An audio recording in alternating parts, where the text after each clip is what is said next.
1 minute, everyone. I think it's working now. Can everyone hear me okay? Yes. Yeah? I think it's working. There was for some reason it didn't start, but I think it's okay now. All right. I hope it's okay. So, listen, everyone.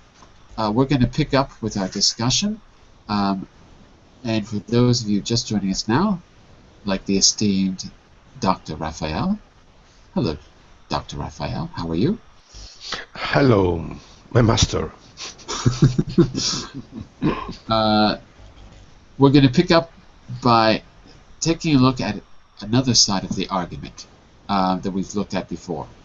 So, Raphael, what do you know about Global Divestment Day? Did you hear anything about it in the news on the 14th of February? Oh my gosh, I have no idea. No idea. Could you repeat the sentence? I'll repeat it. Divestment. So it was Global Divestment Day. Take a look in the chat window. Can you see it? Mm-hmm. In the Verbling chat? Yeah. Can you see it? Mm-hmm. So, Lionel, Yeah. could you fill Raphael in? You were in the first hour. What does he need to know about it? In a nutshell. In a nutshell means in summary.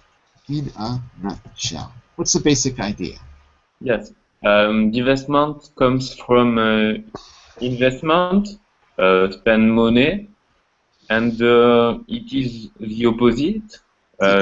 Divest means stop supporting activities with money, and we saw 2 videos that shows that there are two sides of the coin. One side is about divestment as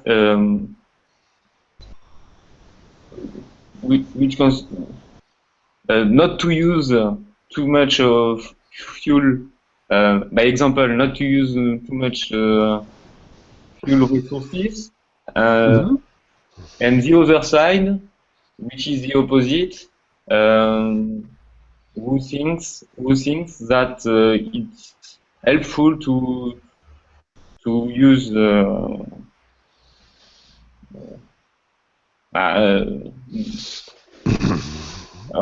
say resources. Resources is a good general word. Yeah. And we also view that there is disproportion between the use of the energy. The richest of our population use the big part of this energy, and the renewable energy are too little part of the global energy used in the world, and this too little part is only used by the richest of the population. I don't know. Sounds good to me. By the way, just a word on pronunciation. Say renewable. Renewable. That's renewable. it. Second syllable, renewable. Listen, everyone. I think there's something wrong with my Hangout, so I'm going to restart my browser, okay? I'm going to disappear for just a minute, but I will be right back, okay? Okay. Don't go anywhere. Let's see if I can even close this, because everything is frozen. I don't know what's happening. Let me close this and I'll reopen it. 1 second. Be right back.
Hello?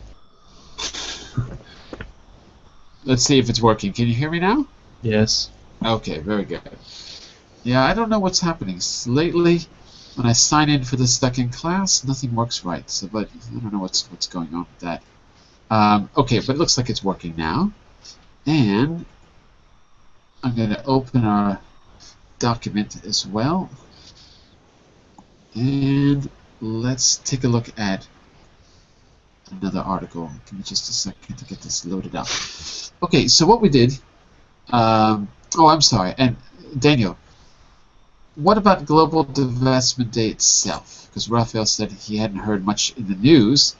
So what was Global Divestment Day? Now that we know what divestment is, the opposite of investment, what was Global Divestment Day? How would you summarize that, Daniel? It's maybe fooling day.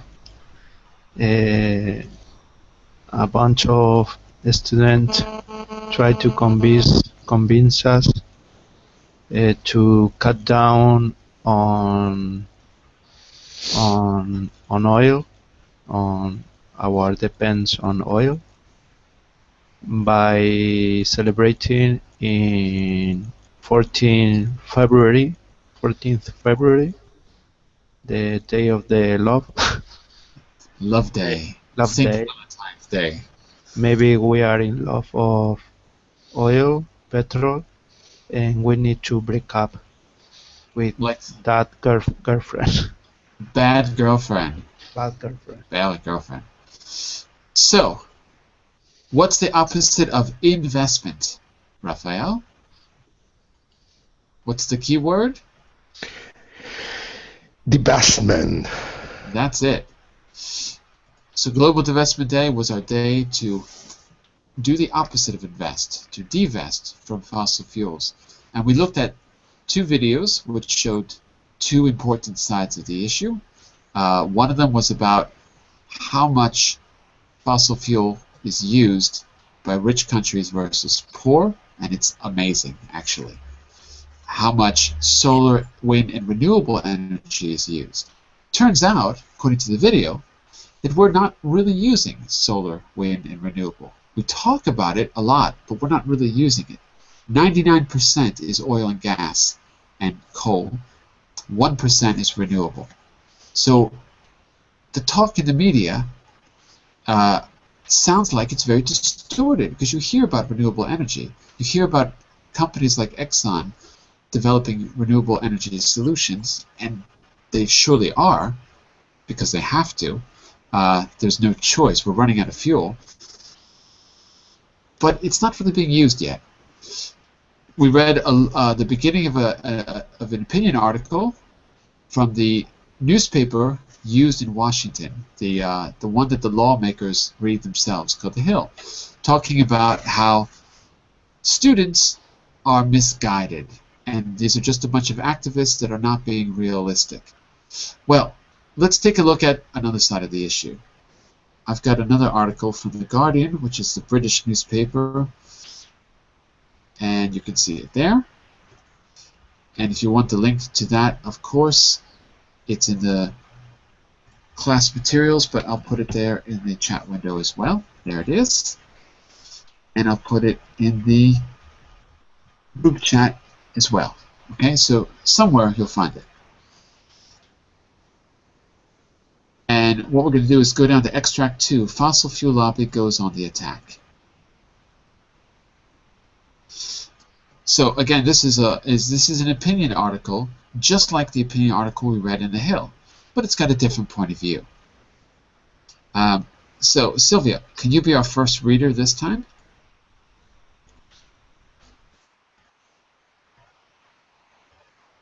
Uh-oh, I don't hear Sylvia. Are you out there, Sylvia? Yes, I'm here. I was there you speaking go. you.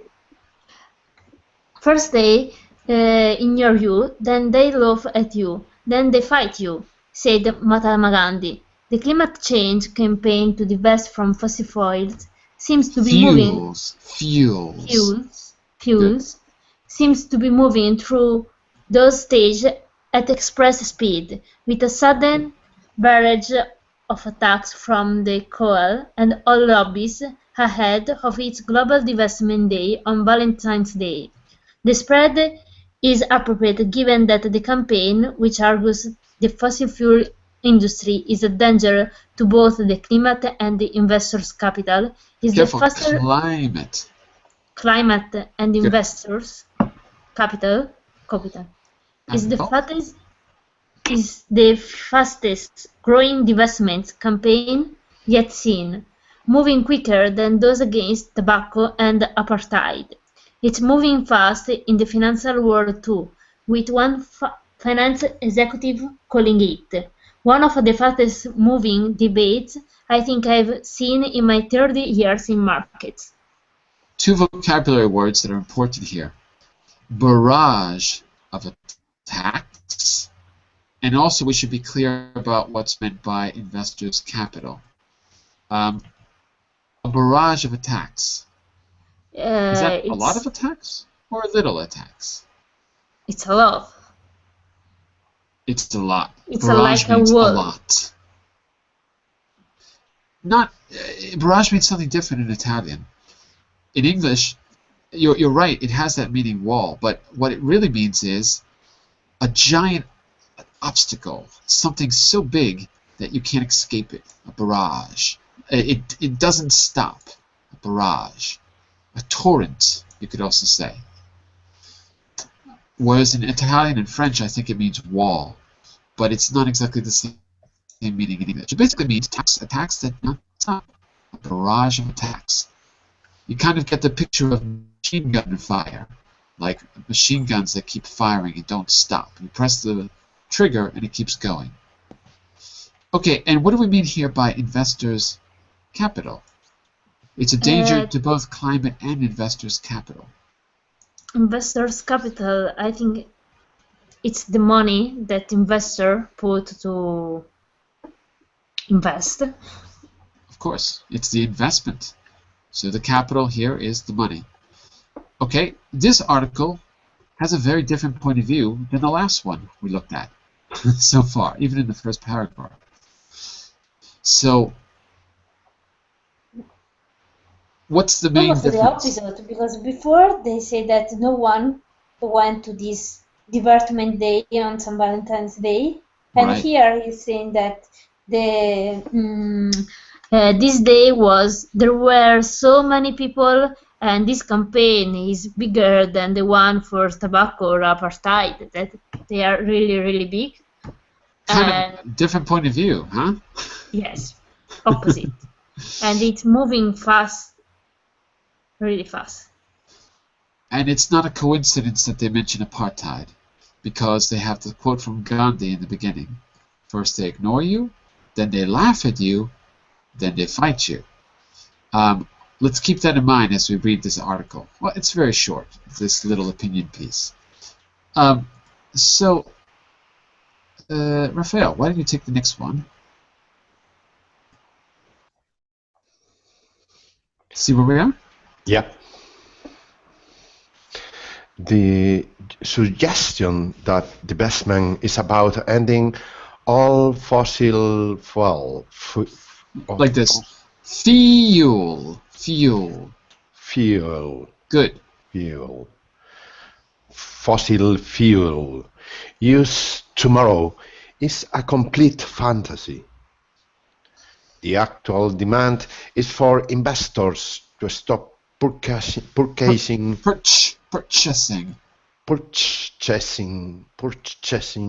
new stock and rebalance their portfolios out of fossil fuels over fuels. Imagine it's like this. Fuel. Perfect. That's it. Fuels over 5 years. The justification is that there is already 3 times more fossil fuels Good. Fuels ready to be extracted than can be burned. If the pledge by the world's governments to keep global warming under 2 Celsius or 2 Celsius. That's right, 2 degrees Celsius. 2 degrees 2 Celsius. degrees Celsius, is to be kept. Yet the fossil fuel industry spent $670 billion in 2013 exploring for more coal, oil and gas reserves that will be worthless if climate change is tackled. Okay. To tackle comes from one particular place is American football. What do they do in American football when you have the ball and you're running to the goal? What do they try to do to you? To tackle? What does that mean? What do they do? To get the goal. Well, when you have the ball and you're carrying it. I don't know. Not just take it. Of course, if they can take it, great. Tackle means to jump on you and throw you to the ground. To tack on you is jump on top of you. If they can't get the ball, they're gonna stop you from advancing. So they jump on top of you, and that's why all the football players have like horrible problems, physical problems, because they're always being beaten up. I'm saying that because here it says the goal is to keep global warming under 2 degrees Celsius, and that will be worthless if we keep looking for more oil and gas if we're going to tackle climate change. Now they don't say approach climate change, they say tackle climate change. So, is climate change a big problem or a little problem, according to the author? What do you think? Is it a big problem or a little problem? In football, are the players big people or are they little people? I think it's a big problem they are talking about. So we use tackle because that's how you deal with a big problem. You tackle it. So it means to deal with aggressively. That is what tackle means here.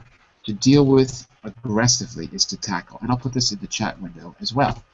By the way, let's say a quick hello to Saud, who's just joining us now. Saud from Saudi Arabia. Hello, Saud. How are you? I'm fine. How are you? I'm good. We're talking about, something very important in Saudi Arabia. Oil. Cool.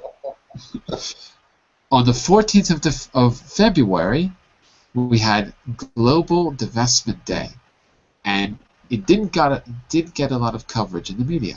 Did you hear about Global Divestment Day, Saud?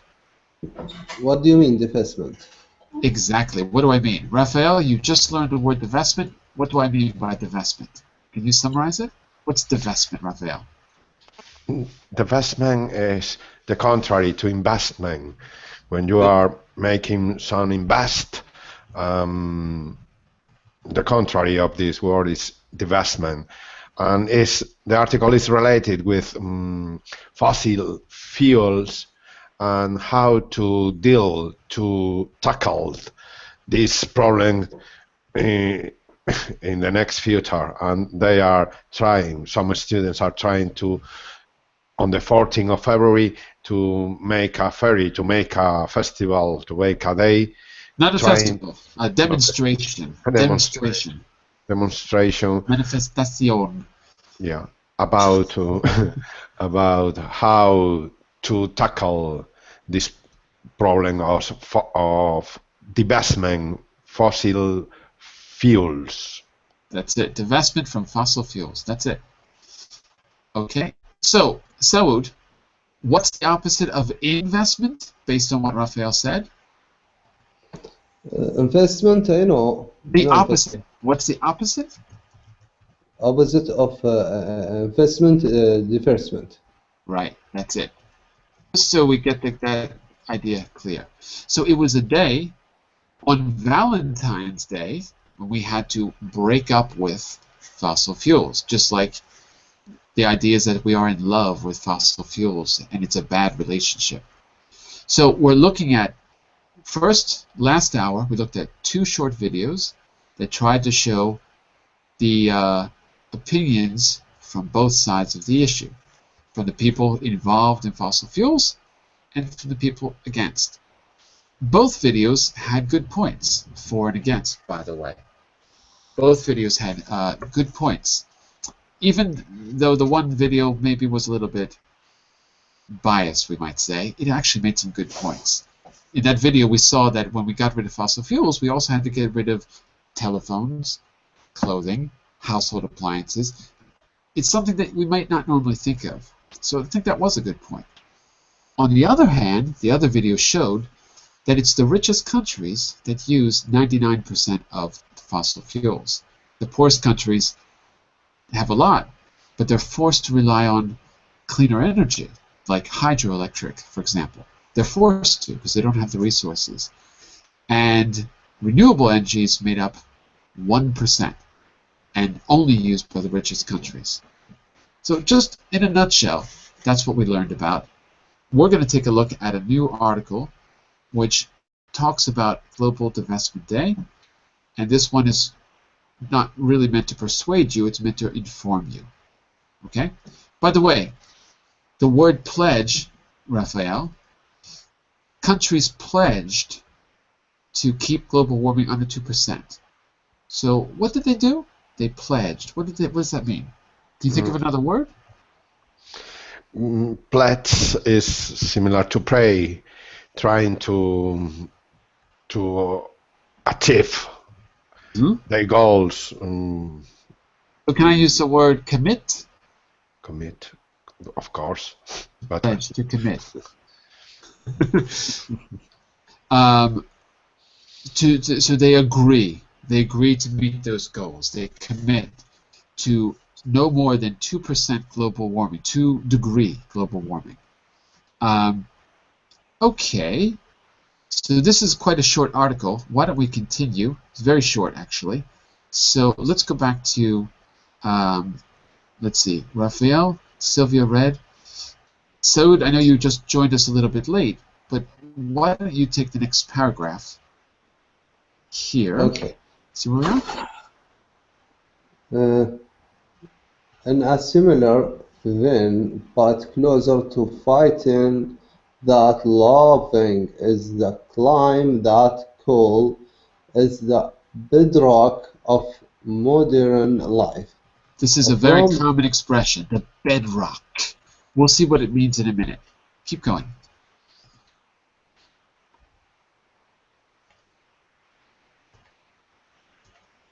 Continue. It's okay. Okay. From the American Energy Alliance, a group with links to the fossil fuel industry, we have a moral imperative to make sure that people can refrigerate their food and medicines, grow crops and plants with fertilizer, and keep their homes lit at night and warm during winter.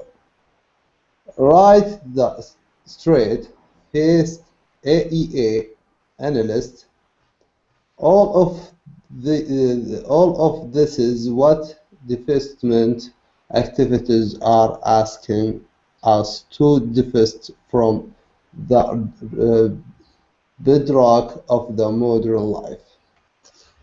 Okay. Does anyone know that expression? The bedrock of something.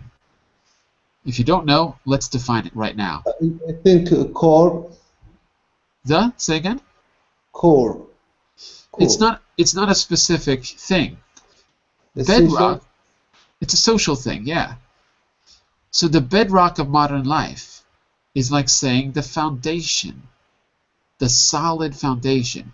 If you build your house on bedrock, it will stay. If you build your house on soil or a swamp, it will sink. And then you've got a problem later.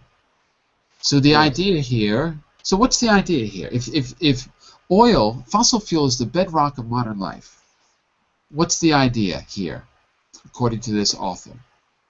He said it's mean if the oil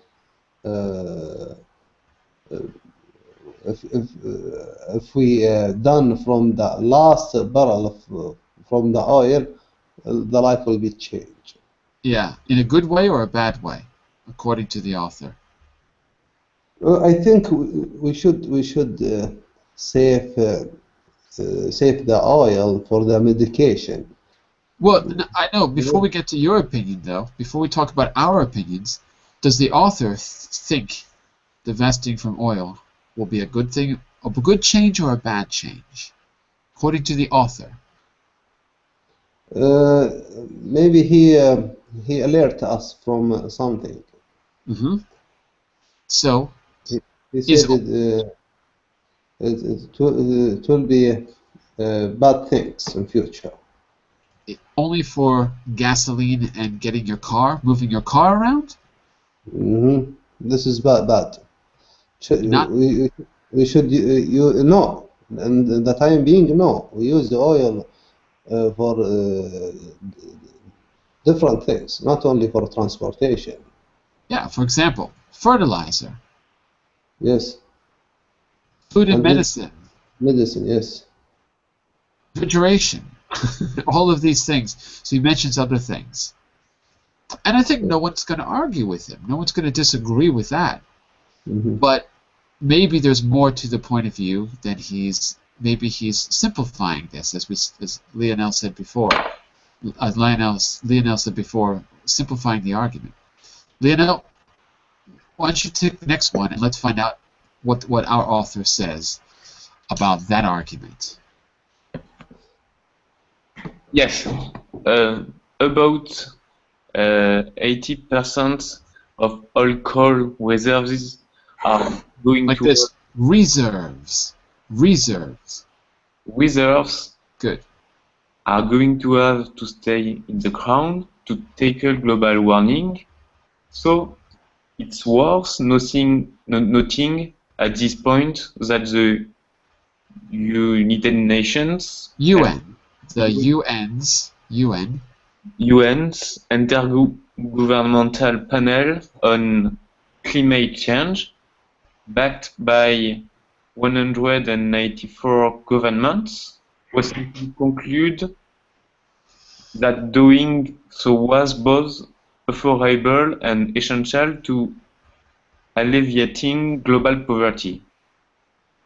A further attack on the divestment campaign came directly from the oil industry on Wednesday.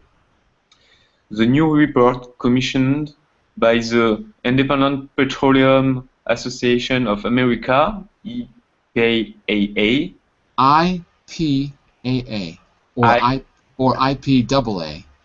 IPAA, ignoring the key investment caveat that the past is an unreliable guide to the future, goes back half a century to conclude that if all US universities divested from fossil fuels, they could use up to $3.2 billion a year.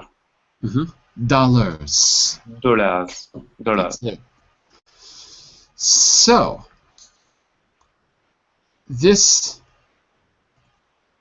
what is the unreliable guide to the future? What does he mean there?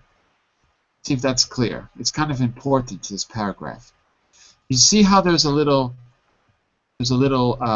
dash here? Yeah. After the dash, you have this line. I could also write it like this. Instead of a dash, I could put a colon. 2 points. Okay. Can I? So if I put, yeah, go ahead. Unreliable guide to the future is not trustable.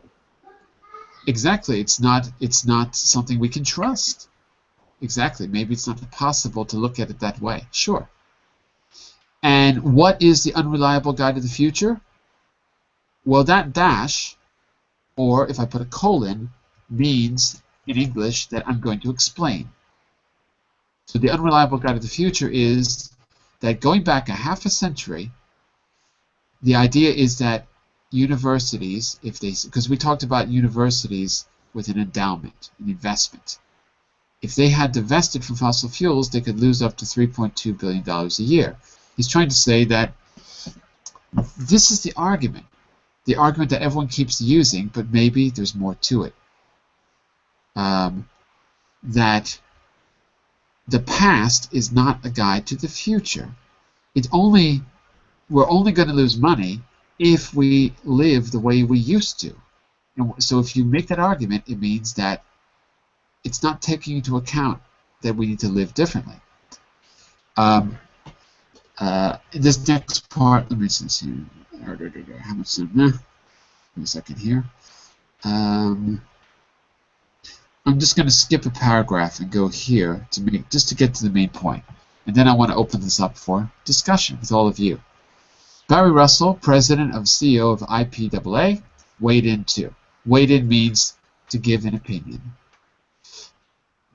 This first-of-a-kind study confirms that the costs associated with divestment are real and enormous.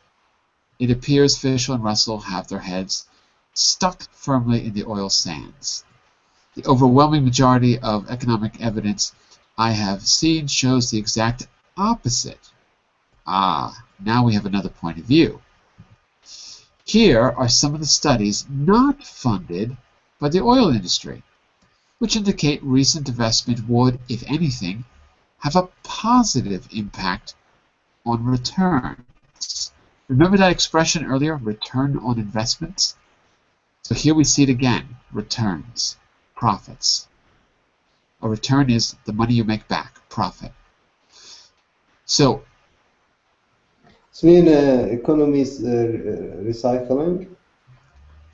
Say again, Saud? Repeat? Economy recycling. Not just recycling, but alternative energies. Recycling is definitely part of it, sure. Because in the video we saw earlier, we saw that only 1% of the energy use at the time of the video anyway, which was recent, 1% was renewable. Just 1%. 99% was all fossil fuels. So, in this article, the author goes on to say that the studies that are not funded by the fuel industry seem to show something very different. And he lists the studies. MSCI, Advisor Partners, blah, blah, blah, blah, blah. These are the studies. I have seen one report from Mercer that said divestment is likely to have upfront and reoccurring costs. But investors need to look forward. So this is really the main point. It is completely wrong to assume the drivers of stock performance in the last 50 years will be the same for the next 50 years, says Ben Caldecott at the University of Oxford Smith School of Enterprise and Environment. The AEA's attack also ignores this by delving back into history, not 50 years, but 500 years. Coal solved the first energy crisis, it crows.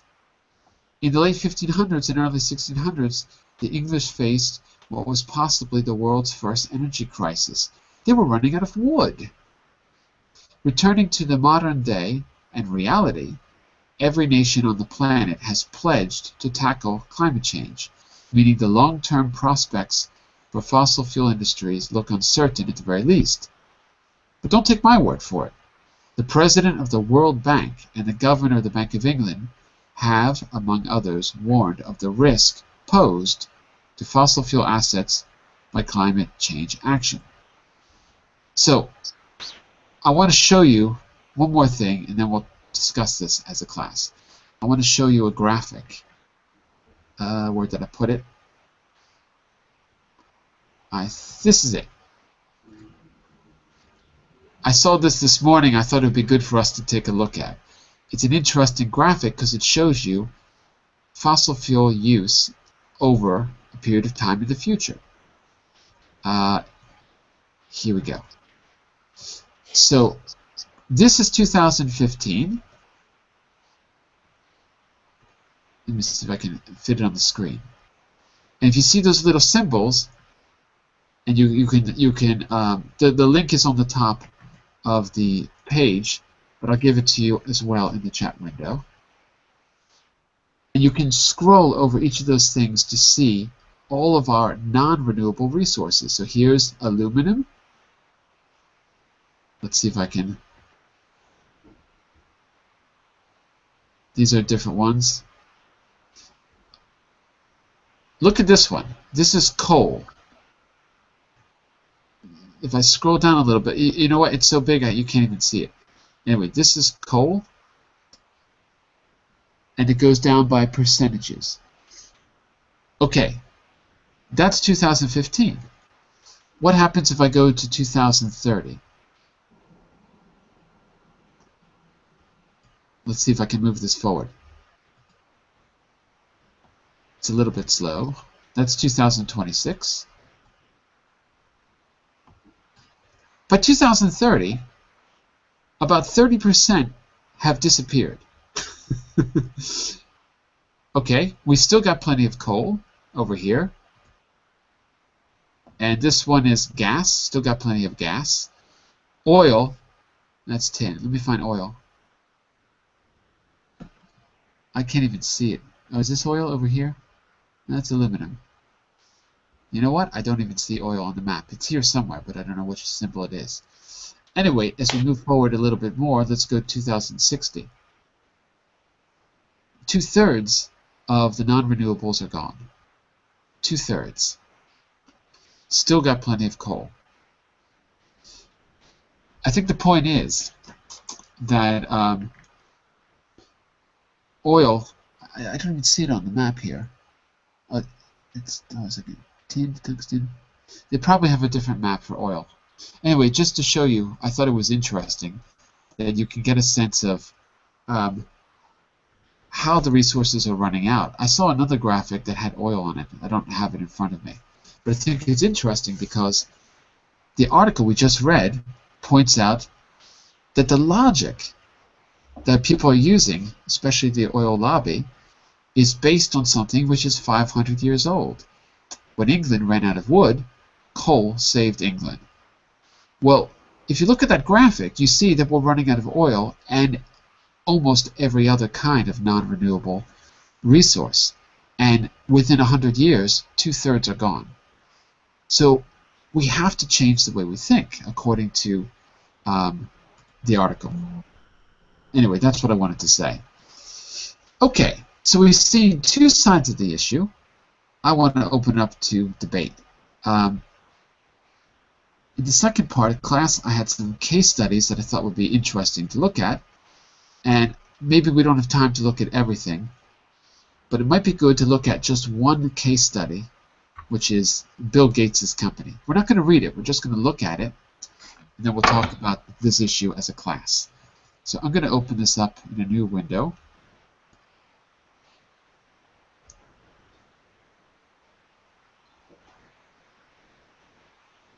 There we go. And if you want the link to that, it's there on the page, but I'll put it in the chat window too. Okay. Gates' divestment decision leads to less than happy meals at McDonald's and ExxonMobil. It's probably a little hard to read this, actually. Well, before we read this, what do you think the article is going to be about? We're not going to read the whole thing. We're just going to look at some parts of it to give a case study about how divestment could work. But what do you think the article is going to be about based on the title? Daniel, what do you think? That we don't realize about the huge problem we have. It's so far it's more important another simple things, more or less. So, but based on the title, would you add anything to that? Gates divestment. Who is Gates? Door. No, Bill Gates. Bill Gates. Gates. Bill Gates. Bill Gates. That's the Gates. Ah. So it's really Bill Ah, Gates. talking about Bill Gates. Really, specifically about Bill Gates, exactly. Ah. So Lionel, look at that title and tell me, what did Bill Gates probably do, according to the title, and what do you think the reaction was? Based just on the title. What do you think, Lionel? Bill Gates,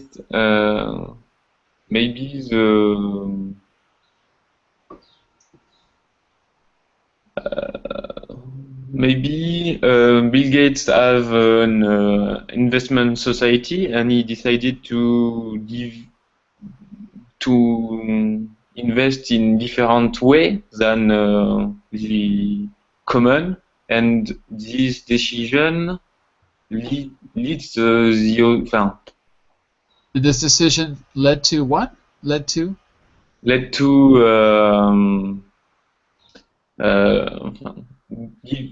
give an image to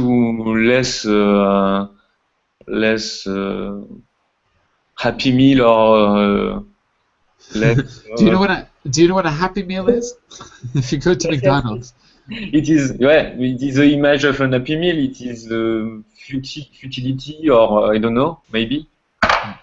Let's find out. A Happy Meal is supposed to be something you give your kids to make them happy at McDonald's. Here, Bill Gates' decision leads to a less than happy meal. So maybe McDonald's was not so happy with Bill Gates. So let's take a look at what happened.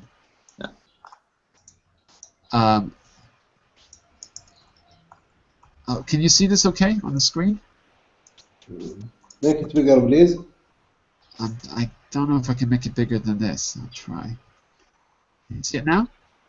Yeah, All right. sounds good. Well, I just want to look at the first two paragraphs, and we'll find out what happened. So if you can read it, is it big enough to read?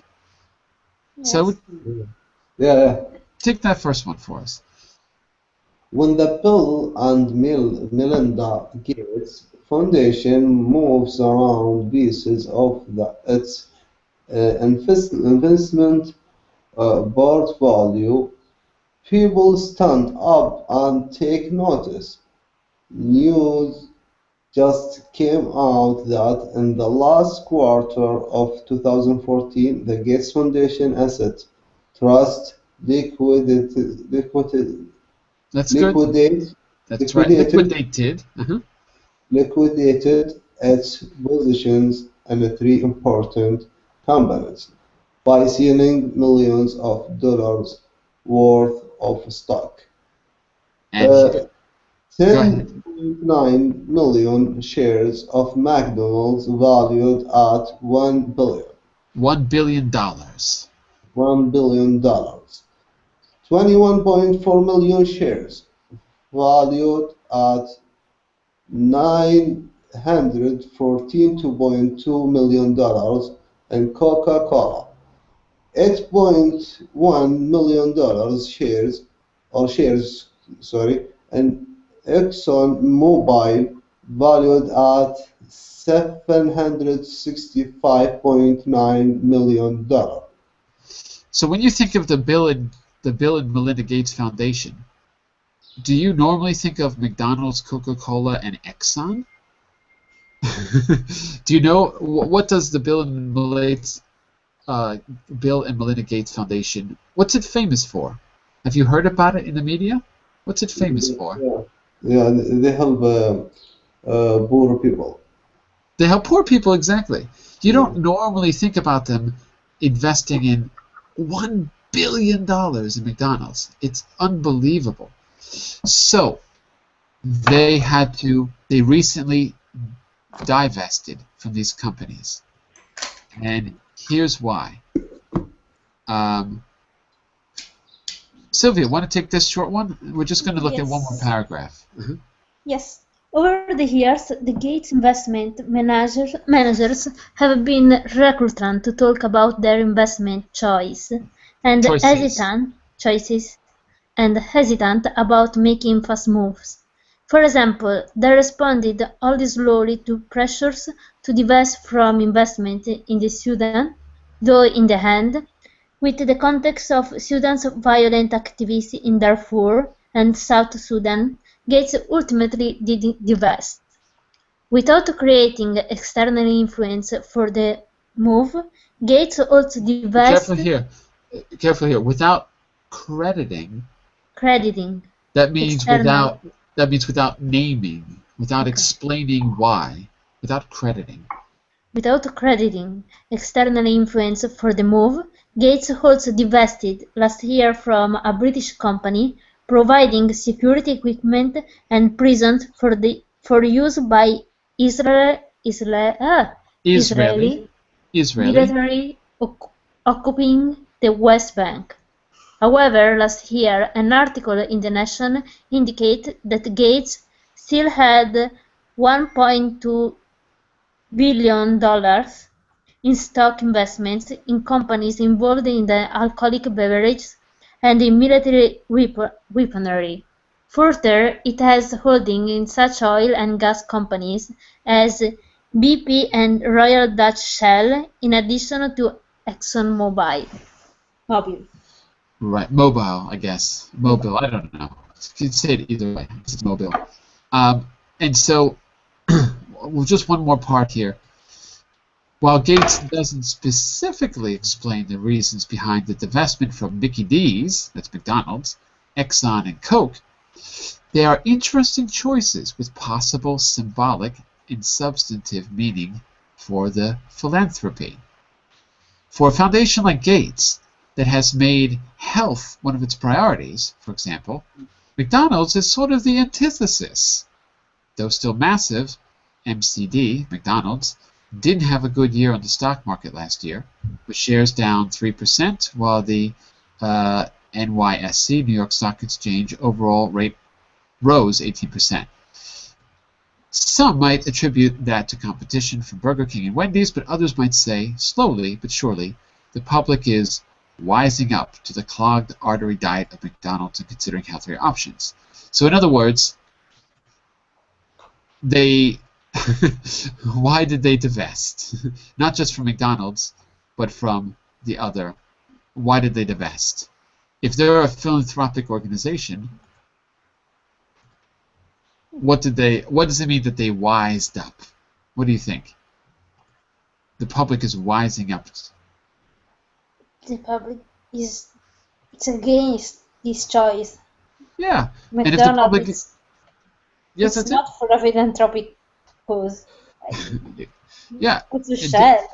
it doesn't mean that they don't have some philanthropic projects. They do, but maybe overall they're not, and the public is wising up to the choice.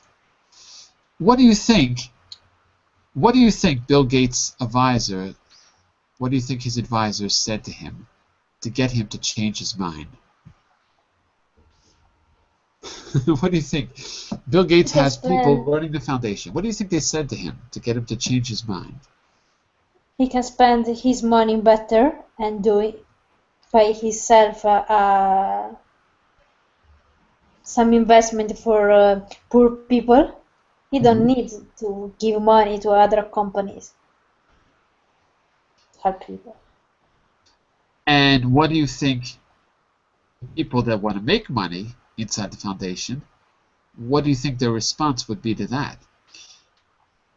Let's get another opinion. So Sylvia's saying, oh, you can invest in poor countries, and that's what you should do because you're a philanthropic organization. Well, what do you think the money-making people reacted when that was said?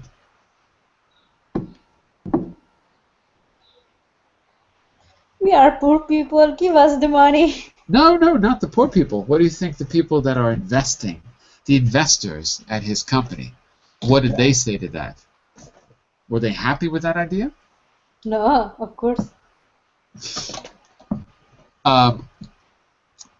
Daniel? Daniel?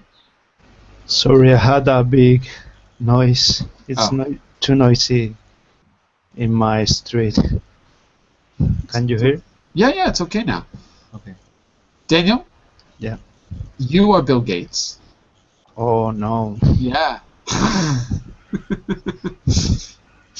Daniel, you are Bill Gates, and Saud, you are his personal advisor.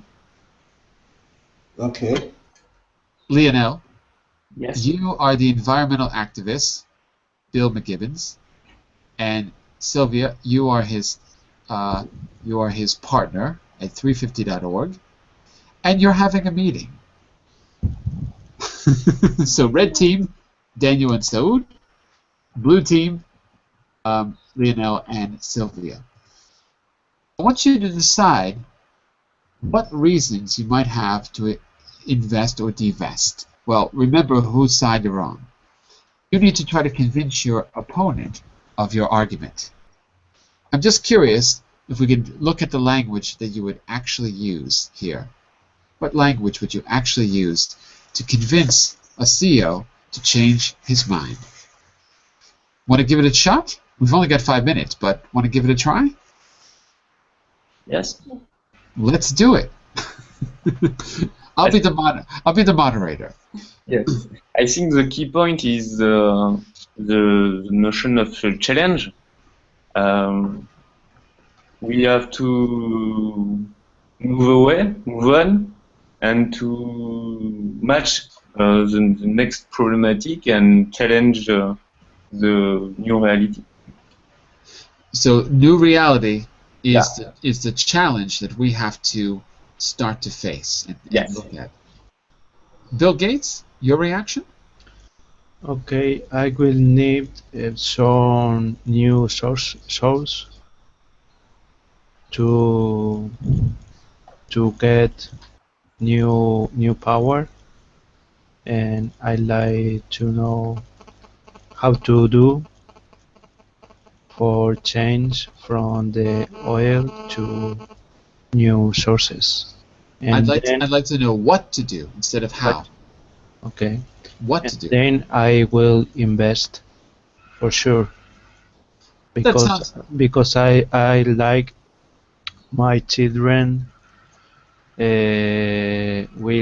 will live in a green world. so. So Sylvia, he wants just to know what he can invest in. He is interested in his children's. Oh dear, no. We can give our money to other company that spend better than give immediately to the poor people, to the poor children. I know so far it's not a good investment, but it's the only way to make money in the fast way. I don't dump. I don't know. I not a dump a fool, but I would like to invest in new sources for sure. Lionel, you're on the activist side. You're on the blue team. Yeah. Do you have a suggestion for him? Sylvia is saying, well, you can try to find an alternative company to invest in. Do you have a suggestion? Yeah, for sure. There's a lot of company like new startup who develops new vision of the world, and I think in order to be more helpful for the poor child, we could invest on this type of company that could develop new devices to help this type of population, and not only based on old technology, on old habits. So startups might be an area to look at because they're going to think differently and have new habits, not old habits, maybe better ones. Yeah. So you're the financial officer of the Bill and Melinda Gates Foundation. The Okay. activists are suggesting you look at startups as an alternative investment. What do you think about that? Alternative, you mean alternative fossil fuels or what? Well, Lionel mentioned other companies, not just alternative to fossil fuels, but other companies that think in a progressive way. You could invest in those instead of oil companies or those traditional ones like McDonald's and Coke and those. So, yeah. So what's your reaction? You want to make money.